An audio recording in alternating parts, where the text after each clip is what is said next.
صبح سے اب تک میں نے کسی اخبار پر نظر نہیں ڈالی تھی، لیکن ایئرپورٹ پہنچ کر میں نے احتیاطاً ایک اخبار خرید لیا۔ نرگس کے چہرے پر بدستور فکر و پریشانی کے تاثرات موجود تھے۔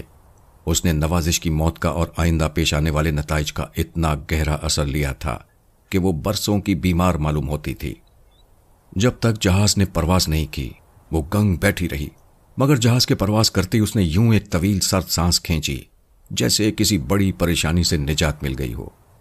میں نے ایک بار پھر سرگوشی کے انداز میں اسے پرسکون رہنے کی تلقین کی، پھر اخبار جسے اب تک میں نے لپیٹ کر ہاتھ میں دبا رکھا تھا کھولا اور جلدی جلدی سرخیوں پر نظر دوڑانے لگا۔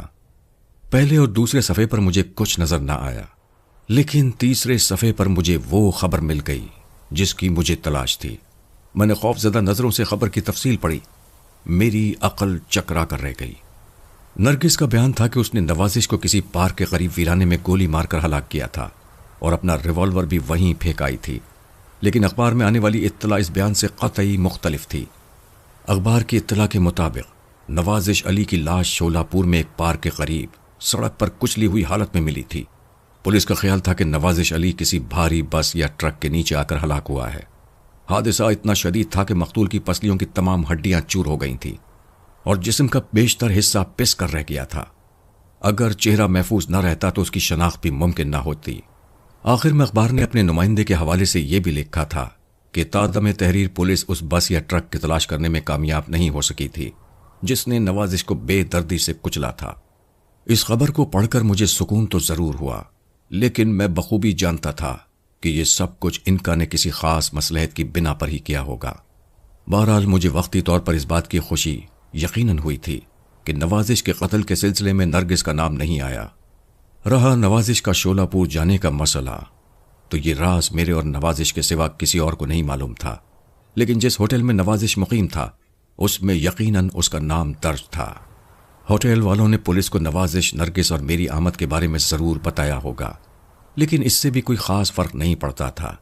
حادثے کے وقت میں ہوٹل میں موجود تھا اور نرگس دریافت کرنے پر یہ بتا سکتی تھی کہ ٹیکسی سے اترنے کے بعد نوازش اس سے علیحدہ ہو گیا تھا۔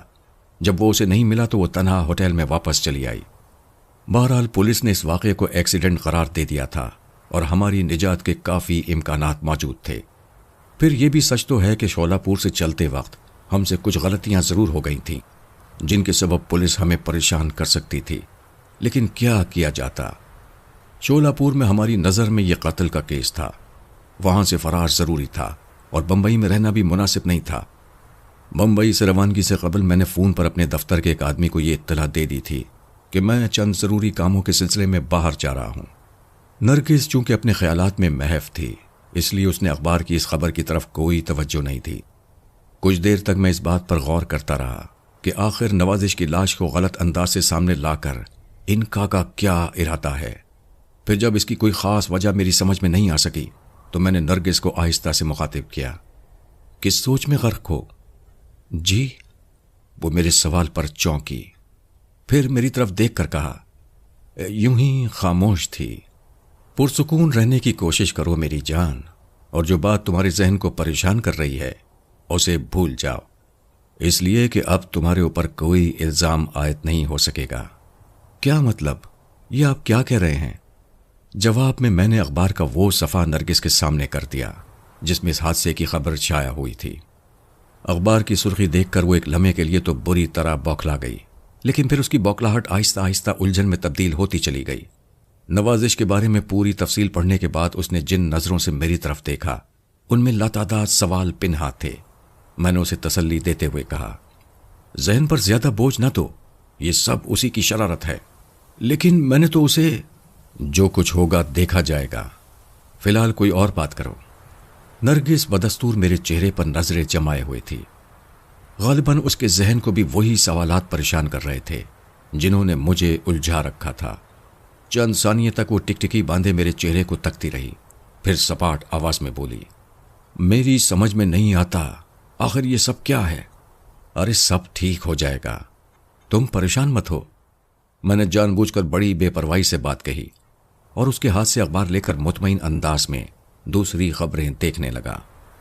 دہلی پہنچ کر مجھے قیام کے سلسلے میں کسی دشواری کا سامنا نہیں ہوا، اس لیے کہ میں شادی سے پہلے بھی 2-3 بار یہاں آ چکا تھا۔ پہلے بھی میرا قیام یہاں کے سب سے بڑے ہوٹل اشوکا میں ہوا تھا جو چانکیا پور میں واقع ہے۔ چنانچہ اس بار بھی پالم کے ہوائی اڈے سے ٹیکسی پکڑ کر میں سیدھا اشوکا پہنچا اور ایک ڈبل روم اپنے لیے حاصل کر لیا۔ میں دہلی کسی خاص منصوبے کے تحت نہیں آیا تھا، محض نرگس کے اصرار پر میں بمبئی چھوڑنے پر آمادہ ہو گیا تھا۔ بذات خود بھی میں یہی چاہتا تھا کہ کچھ روز بمبئی سے دور رہ کر حالات کا جائزہ لیا جائے، لیکن اب جب کہ میں دہلی میں مقیم تھا، اچانک میرے ذہن میں یہ خیال ابھرا، کیوں نہ میں یہاں سے کسی درگاہ پر حاضری دے کر انکا سے چھٹکارے کے لیے دعا مانگوں۔ اس خیال کا اظہار میں نے نرگس پر کیا تو اس نے بھی میری تائید کی اور کہا کہ نیک کام میں دیر نہیں کرنی چاہیے، اسی وقت درگاہ پر حاضری دینے چلو۔ نرگس کے چہرے پر اب قدرے سکون تھا، شاید اس لیے کہ اسے یقین تھا کہ درگاہ پر حاضری دیتے ہی ہماری مصیبت کی گھڑیاں ضرور ختم ہو جائیں گی۔ دوپہر کا کھانا کھانے کے بعد ہم دونوں سونے کے ارادے سے لیٹ گئے۔ نرگس کو اب سکون ہو گیا تھا، اس لیے بستر پر لیٹتے ہی سو گئی، لیکن مجھے نیند نہ آ سکی۔ میں یوں ہی سوچتا رہا اور پھر میری آنکھ لگ گئی۔ شام کو 5 بجے میں بیدار ہو گیا، لیکن نرگس ابھی تک خواب خرگوش میں محو تھی۔ سوتے میں بھی اس کے معصوم چہرے پر کرب کے تاثرات موجود تھے۔ میرے ذہن کو نرگس کی کیفیت محسوس کر کے جھٹکا لگا۔ اس بیچاری کی حالت کا ذمہ دار صرف میں تھا۔ شادی کے بعد سے اب تک میں اسے کوئی سکون نہ دے سکا تھا۔ اس کے برعکس نرگس کو میرے لیے ان گنت پریشانیاں اٹھانی پڑی تھیں۔ مجھے جیل سے رہا کرانے میں اس نے دن رات ایک کر دیے تھے۔ شولہ پور بھی میری خاطر گئی تھی، جہاں ایک نئی مصیبت سے دوچار ہو گئی تھی۔ خاصی دیر تک میں نرگس کے معصوم چہرے کو تکتا رہا۔ میرا دل نہیں چاہ رہا تھا کہ اس کی پرسکون نیند میں خلل ڈالوں، لیکن چونکہ ہماری درگاہ پر حاضری دینا ضروری تھا، اس لیے میں نے ہمت کر کے اسے جگا دیا۔ وہ خوف اور دہشت کے تاثرات چہرے پر سمیٹے ہڑبڑا کر اٹھی۔ اسے دیکھ کر میرا دل تڑپ اٹھا، لیکن میں نے بڑے ضبط سے کام لیتے ہوئے کہا، اٹھ کر جلدی سے تیار ہو جاؤ، میں ناشتے کے لیے فون کرتا ہوں، اس کے بعد ہم درگاہ پر حاضری دینے چلیں گے۔ میں نے فون پر ناشتے کا آرڈر دے دیا۔ نرگس نے تیار ہونے میں حیرت انگیز جلدی کا مظاہرہ کیا۔ چنانچہ آدھے گھنٹے بعد ہم نے اشوکا سے باہر نکل کر ایک ٹیکسی پکڑی اور حضرت خواجہ نظام الدین اولیاء کی درگاہ کی طرف چل پڑے۔ مجھے اس بات پر خاصی ندامت محسوس ہو رہی تھی کہ پہلے جب بھی دہلی آیا تو کاروباری ارادے سے آیا یا پھر عیاشی کے لیے آیا، مگر پہلے کبھی میرے دل میں کسی درگاہ پر حاضری دینے کا خیال تک نہیں آیا تھا۔ آج جب حالات نے مجھے چاروں طرف سے اپنے نرغے میں لے رکھا تھا، میں درگاہ پر حاضری دینے پر آمادہ ہو گیا۔ ابھی میں ندامت کے اس احساس سے دوچار ہی تھا کہ یک لخت چونک پڑا۔ اچانک میں نے یوں محسوس کیا جیسے میرے سر پر کوئی دھماکہ ہو گیا ہو۔ انکا میرے سر پر موجود تھی۔ جب میں نے عالم تصور میں اسے سر پر دوبارہ مسلط پایا تو میں بری طرح حواس باختہ ہو گیا۔ میں پھٹی پھٹی نظروں سے انکا کے پراسرار وجود کو دیکھ رہا تھا، جو میرے سر پر کھڑی کینہ تو اس نظروں سے مجھے گھورے جا رہی تھی۔ اس کی خوفناک آنکھوں سے نفرت اور غصے کا اظہار ہو رہا تھا۔ وہ بہت مشتعل اور غصے میں معلوم ہوتی تھی۔ میں اسے دیکھ کر بہت شکستہ ہوا۔ انکا سے کبھی میں نجات نہیں پا سکوں گا۔ ساری زندگی مجھے اس کی غلامی میں بسر کرنا پڑے گی۔ تمام عمر میں اسی کرب میں مبتلا رہوں گا۔ کاش انکا مجھے اپنی غذا کے طور پر قبول کر لیتی۔ میں روحان سا ہو گیا۔ میری آنکھیں بھر آئی۔ خواجہ کی درگاہ اب بمشکل 1 میل رہ گئی تھی، لیکن قبل اس کے کہ میں وہاں پہنچ سکتا، انکا نے میرے کانوں میں بڑی ڈراؤنی آواز میں سرگوشی کرتے ہوئے کہا، جمیل، گاڑی رکوا لو۔